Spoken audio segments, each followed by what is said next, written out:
Hey Sunbird Nation. Today's video I want to talk about the computer chip, the tuning of it. I've been wanting to do this for a while now, but it's took me a while to think about how I want to do it. I need space to do it, the time to do it, all the stuff to show you. So let's look at the computer first. This is your 7749 ECM or computer. This is what's in the Turbo Sunbirds. It's also in the Cyclones and Typhoons. And this is the brain box of your car. Inside this thing is what they call the memcal. A lot of guys call it the chip. That's not exactly correct. The earlier cars, earlier computers had an actual chip you could take in and out, and I'll show you what that means in a second. But in these particular computers, the memcal is this large gizmo, and it has these two little plastic ears that hold it in. When you push it down, they lock it in. And when you open it, you pop it out.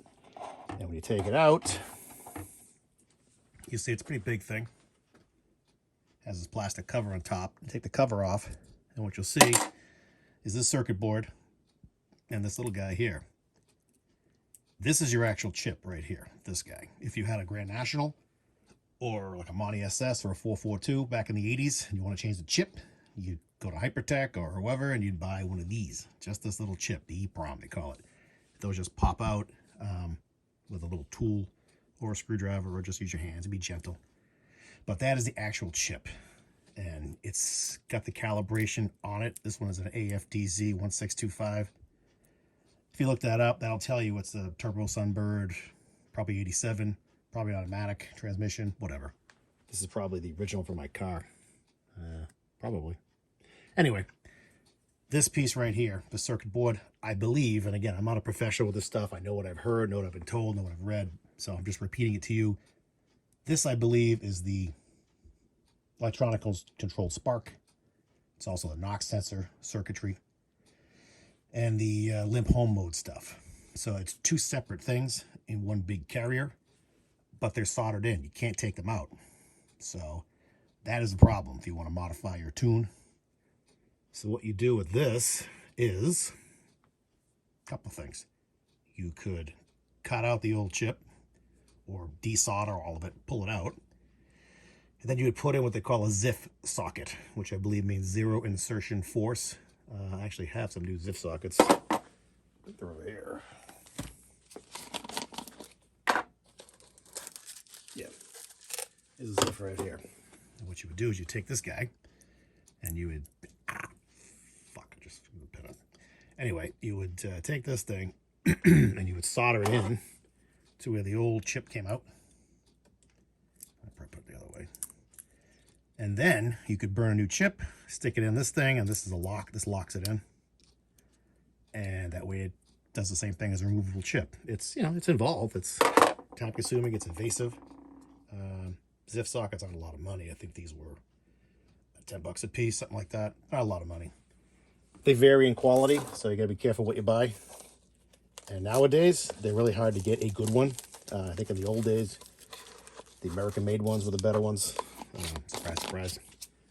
But nowadays, there's a lot of crap floating around. So this is a Sunbird chip that's been modified for a ZIF socket. Still has all the other stuff on it. So what you would do now, you burn yourself a chip, like this guy. And you would... take it, stick it in here. I'm not gonna actually, well, I guess I can. Then you lock it in, and that's it. You put it in your car, go on your merry way. If you like what you did, you leave it alone. If you don't like what you did, then you gotta change it. So that's what is involved with all this stuff. Or you could buy this. This is a ZIF adapter, I believe is what it's called. What this does, you would take your stock chip, this guy, and you would plug it in. I think like this. So basically, you're plugging it in so the prongs go to the limp home and all that crap, and then the part with the actual chip is free floating. It's not doing anything. You plug this thing in, and then basically the circuitry carries over to here, the ZIF socket. Then you would burn your chip, stick it in here, just like you would do with the other one. Same basic thing. This is a little more money. This is nicer, in my opinion. And then it all just, you know, fits back into the case like that. It does all fit.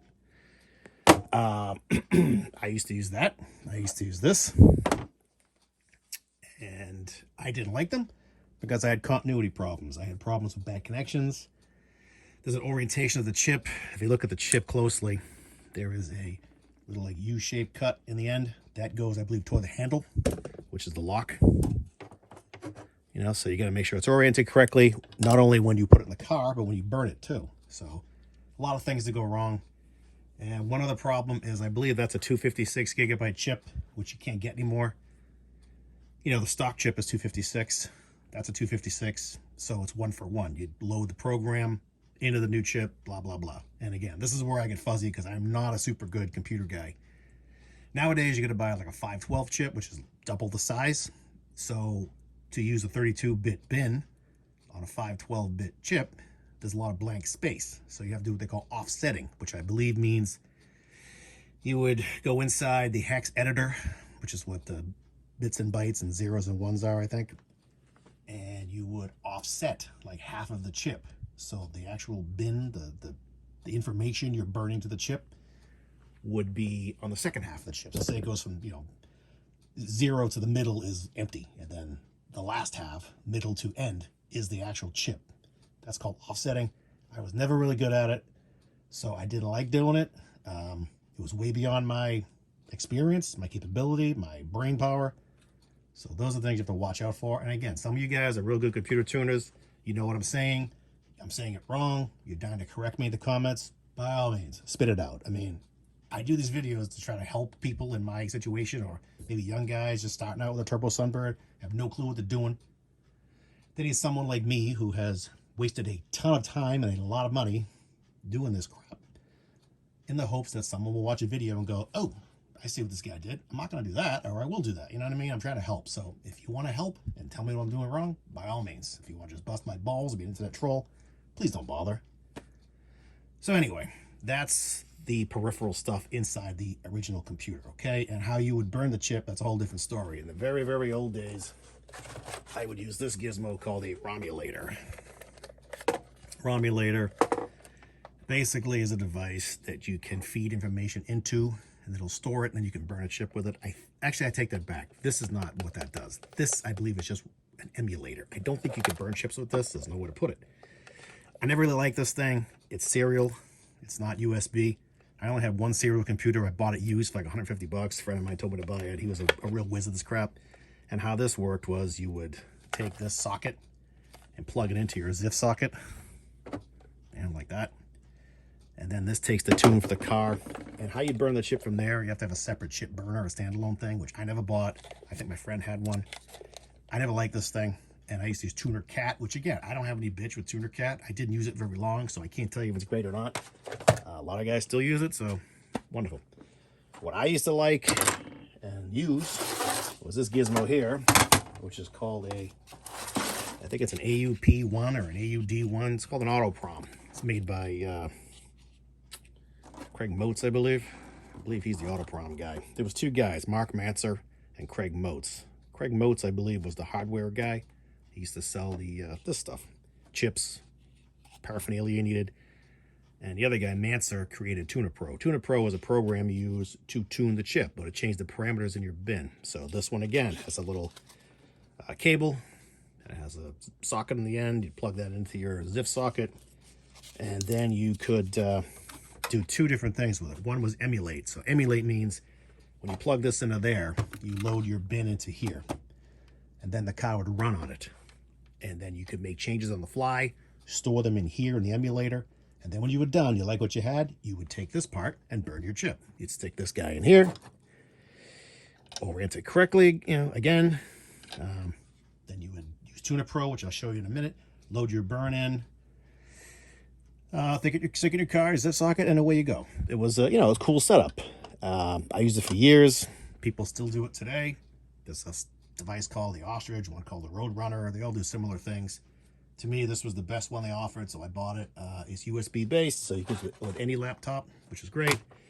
This is a ALDL scanning thing. You stick this into your ALDL connection, and you should be able to read the vitals of the engine like your scan tool.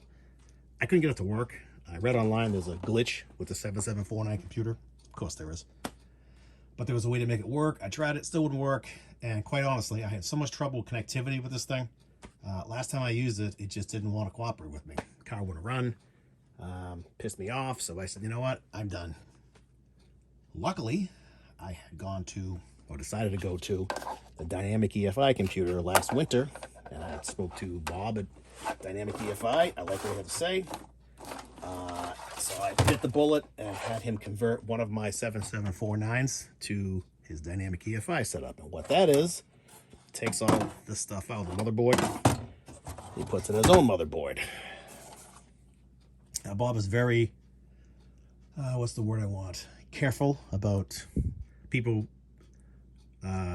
reproducing his data online. All I'm doing is showing you what I got, so I don't think I'm breaching any contract with him or anything. I mean, if I am, I apologize. I'm just trying to show what it looks like, because I went looking for this stuff before I bought it. I found like 2 videos online.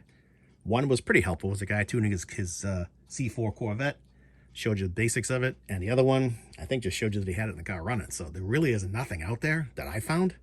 So I thought this video could be helpful. So this is Dynamic EFI P4 Flash. He takes a stock 7749, takes out the motherboard, puts in his motherboard. So now it has flash memory. There is no chip to burn, no chip to manipulate. Anything you do gets loaded into this computer and stays there until you change it. You can take it out of the car like I did, plug it right back in. The car will start up and run with the same tune I have on here. Really cool. To me, it's like an OBD2 car, like a new car. Use whatever that tuning software is for those everybody likes nowadays. I can't think of the name of it, but it seems the same thing as that. So I like it. It also has a circuit board inside that you can put, I think it's up to 8 external devices into it. This wire here, I have my wideband going to it, so it reads my wideband directly. But you can put in a fuel pressure sensor, oil pressure sensor, all kinds of cool stuff. So it's really cool. It wasn't a ton of money. I mean, you can buy the parts to do it for, I know it was $250, something like that, and you do it yourself. You can take it apart and solder it and whatever. Or I want to say it was $400, $450. You give the computer to Bob, he does his magic, and he brings it back to you, and then you're done. I like that. So that was the route I took. I want to stop here for a second because I want to get something. So stand by. I was trying to find an old chip I had. It was a Kenny Bell chip, if you ever heard of them, for my Typhoon. I had a Typhoon back in the old days. I've done a lot of dumb shit. And if you look up here, you see that bent connecting rod? That is out of my Typhoon. And that was thanks to the Kenny Bell chip. I'll go in the garage quickly. Let me show you a picture of the Typhoon. There it is right there. That was a Maple Grove for some muscle car showdown thing. I had run like 1340s with it, New England Dragway in New Hampshire, but the best I would run that weekend was 13.6 for some reason.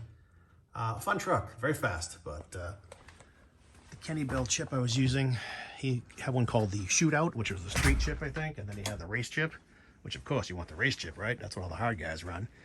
Yeah, well, hard guys bend rods, so I did. So anyway, that's what's left of my Typhoon. But the chip I gave Bob was my old Typhoon Kenny Bell chip, because I was never going to use it again.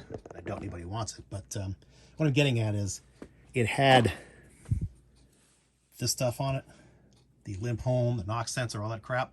And he said that, you know, with the 7749, I can't give you the knock sensor and stuff unless I had an old chip to cut up, unless you want to buy an external one. I said, well, I have an old Typhoon chip. He said, send it to me. So I did, and he took it out, and he put it in there. So if I can find it, it has the Memcal on this side of it, but whatever, it's a novelty. It's probably at my shop, but I'm home right now. So anyway, so that's the story of all that stuff. So let's move on to how you tune this thing. So let me get my computer set up, and we'll talk about that. So Tunerpro, if you're not familiar with it, is a tuning program. It's essentially free. You can download the free version, which takes like a minute, I think, to boot up. It's like a timed thing. They do it to kind of push you to pay $39 for the RT version, the better version. For $39, I'll hook the guy up, you know? It's a one-time thing, too. You pay him once and you're done forever. I mean, it's not worth $39 to give this guy his due. When you see what this thing does, you'll realize it's worth $39. So, Tunerpro, you know, hopefully you can see it well. I'm trying not to get too close, but I want you to see what I'm seeing. So, when you first open Tunerpro, you need to put in the bin and an XDF file. The XDF file is like the base. And again, this is my words. I'm not an engineer of computer shit, but basically the XDF file tells the computer, you know, hey, turn the fan on. Hey, lock the converter up. Hey, you know, advance the timing. That's what the XDF does. It's the base stuff. The bin file tells it everything after that. Hey, turn on the fan at 185 degrees or 210 degrees or whatever. You know, lock up the converter at 45 miles per hour. You know what I mean? That's the fine detail stuff to me. That's what I call it. So they work together, and you can't do one without the other. So yeah, it won't work. So you got to load in your XDF, which they give you one. There's two different ones. One has way more detail than the other. It's up to you which one you want to use. He advised me to use the more detailed one.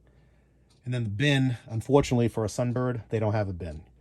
So you have to take one of the bins they give you. Like they have 3.1 Cavalier, they have 305 Camaro, 455 holes for whatever reason, but they have a lot of bins, maybe 15 of them. Take one of those and manipulate it with some of the Sunbird stuff. You'll have to take a Sunbird bin, which you can find online pretty easily. A lot of web forums have this stuff. Take out some of the tables from the Sunbird and put it in here. So let's get into a little more detail of what this thing does. So once you get your XDF and your bin file in here, they call it reading in, which again to me is like, huh? You'll see the first thing you have to play with is scalers. Scalers are a like one value set of data, like mile per hour thresholds, coolant temperature thresholds, things like that. Simple things. You can see it has like number of cylinders. So one thing you may run into is I was using like a 305 Camaro bin to start out playing with this thing, and I put a lot of Sunbird tables in it. 305 Camaro is a V8, obviously. So if you look at number of cylinders, it'll say 8 equals 0. So 0 was the digit you would put in to signify you have an 8-cylinder. 192 means it's a 6-cylinder. 4-cylinder is 128. There was no 4-cylinder option there, but you can edit it very easily. You just right-click it and you play with it. So what I did was put in 4-cylinder, 128. Things like that you have to do. And also, you know, Bob will tell you, hey, I recommend you do this, this, this, this, and this to get yourself rolling. All right, so that's how scalers work. It's pretty simple stuff. The next thing is flags. Flags is options on off. Option word 2, bit 7, torque converter clutch. If you were to click on that, option word 2, torque converter clutch. Set it or don't set it. I have it automatic, so I want the torque converter clutch to work, so I set it. You know, it's simple stuff like that. All right, last one is tables. This is where you're going to fuck yourself up because everybody wants to go in here and put in all the timing and all the boosts and all that shit, and that's where you break stuff. Trust me, I know. What you want to do here is I believe you have to transfer the SA main table. That's Spark Advanced main table. I had to transfer the Sunbird table into this thing because, again, it was an 8-cylinder car. VE table low speed, VE table high speed, VE table extended speed. So low speed, I believe, is a 2,000 RPM. Yes, it is. High speed is 2,000 to, I think, 6,000. Yes. Extended speed for guys like us who can wind the piss out of these things, that goes to 8,000 RPM. I mean, my car, the stock rev limiter is like 6450 or 6475. So you need the extended table a little bit. So that is what those are for. And again, if you never did any tuning before, what you do in a VE table, this is the volumetric efficiency of the engine. This is directly influencing the air-fuel ratio. It's percentages. So what you're saying is, in the 45 kilopascals cell, 45 kilopascals at 1,000 RPM, the engine is going to be, I can't read it from here, 63.92, which is basically 64. For some reason, the algorithm will round things off to digits that make sense to it. There was an explanation. Bob gives you some really great explanations in his How to Tune, page 1 and page 2. If you sit and read it, it makes all the sense in the world after you know what you're doing with this stuff. I mean, not to say I do, but I mean, I've been doing it a while now. If you read it cold like I did, it's like, I don't know what any of this means. You need to get in there and learn while you burn, basically, but he does give you a ton of data. So read it, reread it again, start tuning your car, read it again. There's tons of shit. Because I asked him a bunch of dumb questions, and I was reading, and I was like, oh, the answer was right there. I'd feel like an idiot, you know? So, and I'm sure those things wear on him for a while. So that's what the VE table does. So, like, mine is at 90 kilopascals, pretty much all the way up. it's saying it's 100%. That's the efficiency of the engine, so it's giving it all the fuel it can give it. 90 kilopascals is under heavy load. Like 100 is the threshold. Anything over 100 is boost.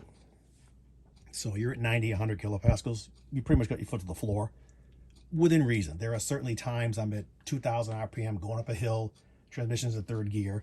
It'll get to 60, 70, 80 kPa because it's low in the engine. Then downshifts and it goes back down to, 40 cell, 35, 45, Again, I'm not a professional with this crap. I just telling you what I've seen. So that's how you do that stuff. So this is all fine and well.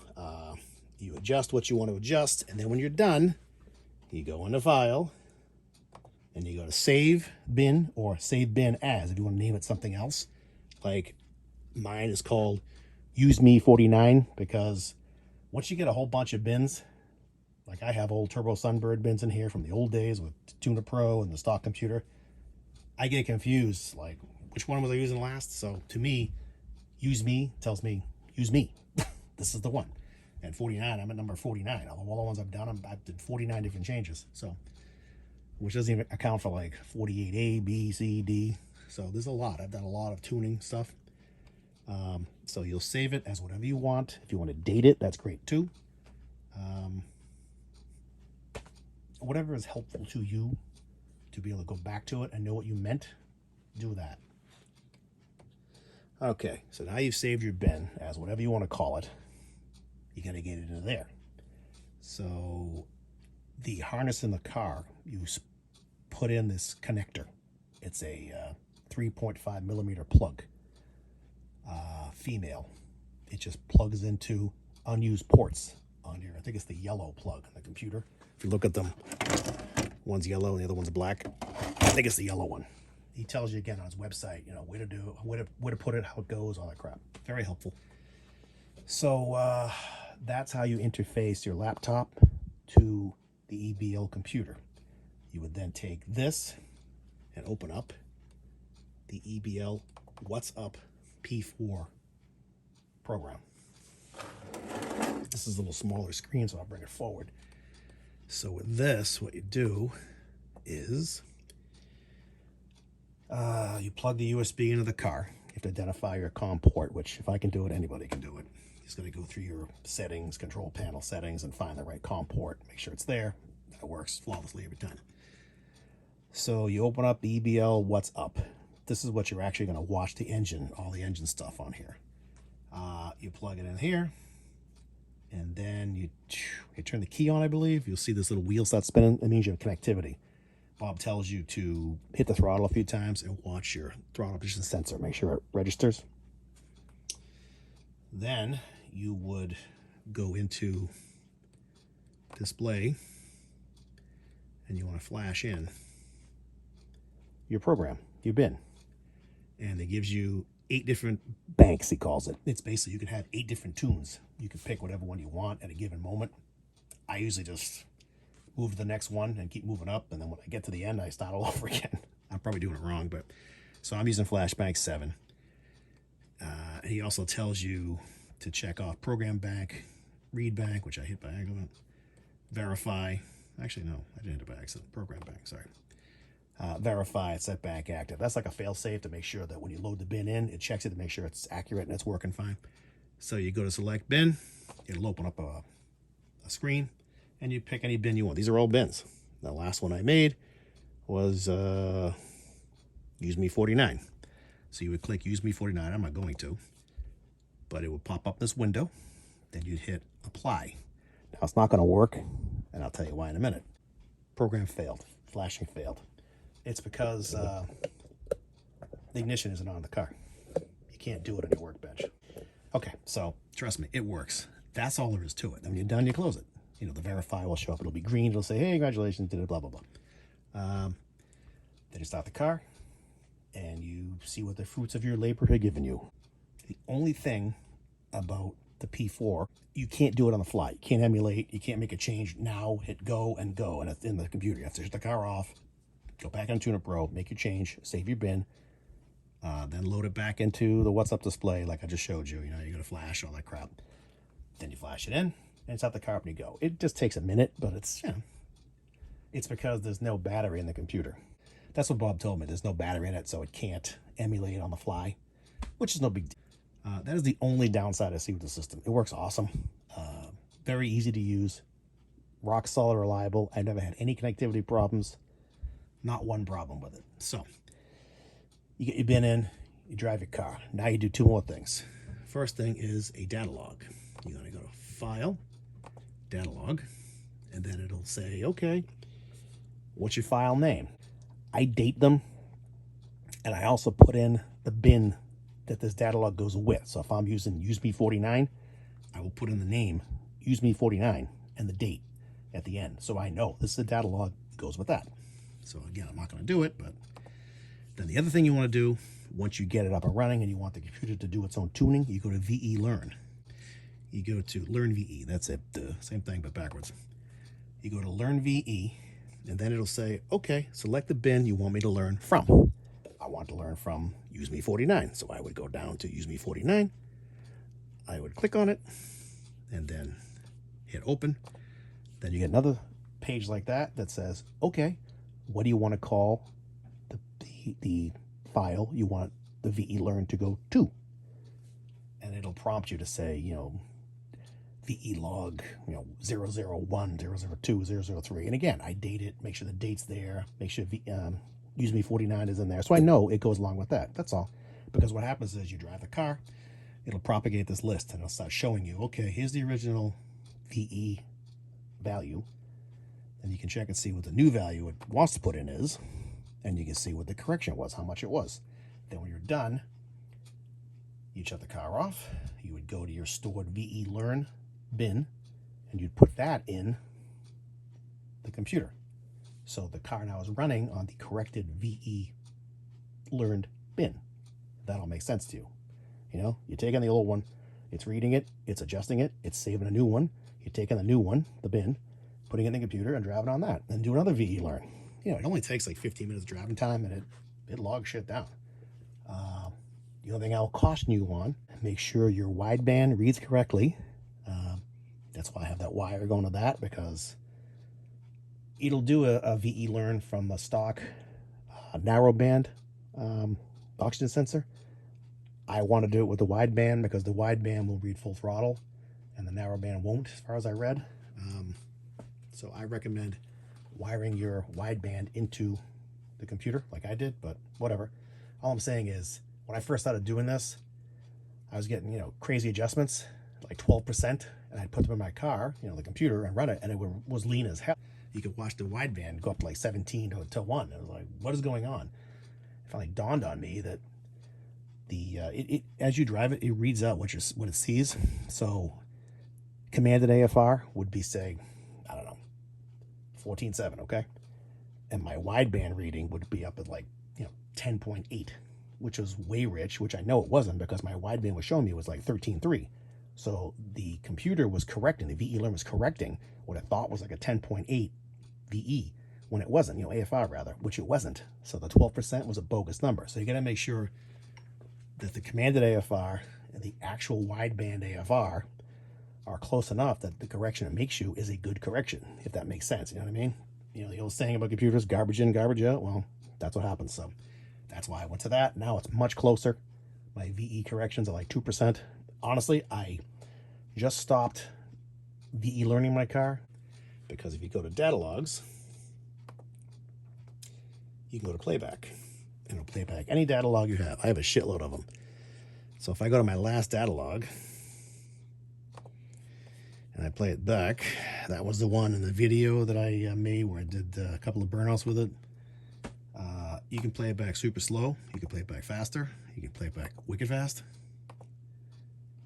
You know, pause. Basically is go, don't go. And then back up. You can back up if you want, but it only backs up so far.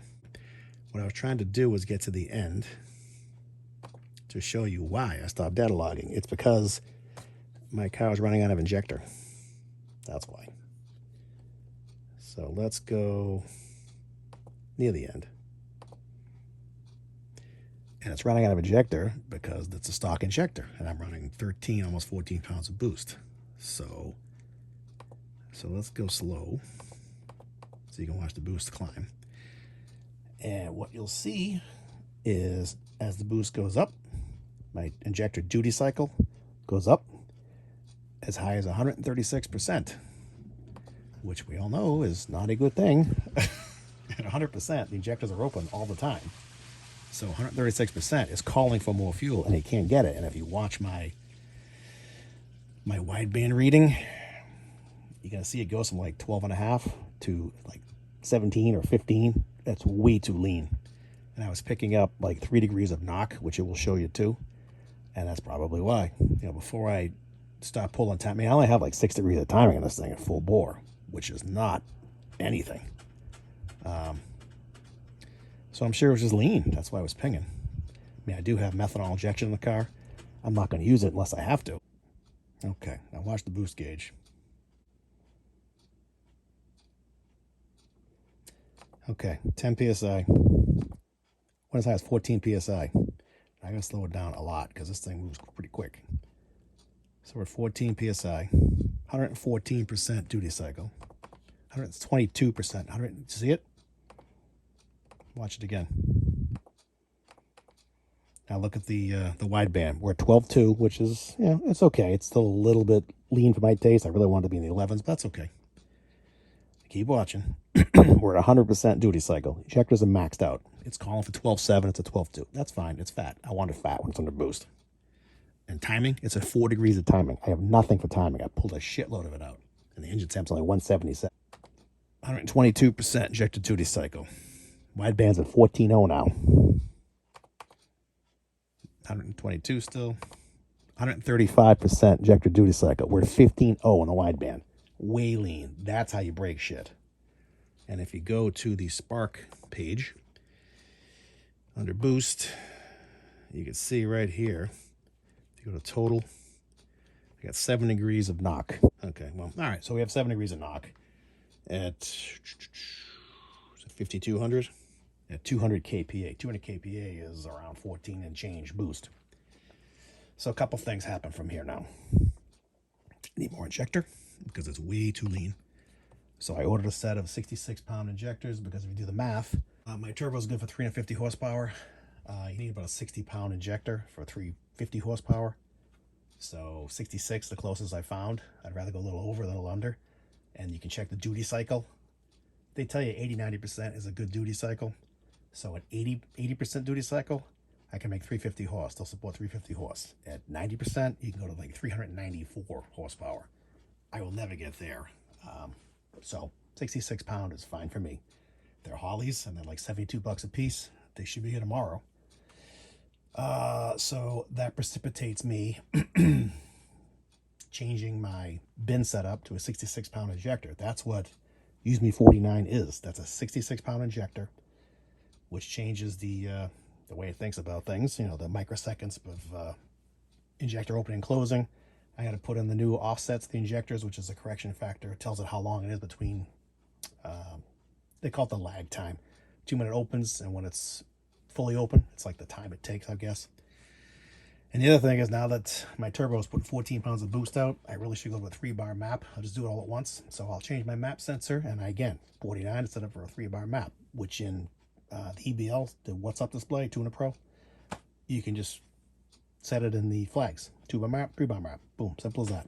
Anyway, so that's why this is really good to see. Otherwise, I would have no idea my injectors were being so overdriven. Or, I mean, not even overdriven. They're trying to go more than 100%, and they can't. So there you go. That's why this data logging shit is good.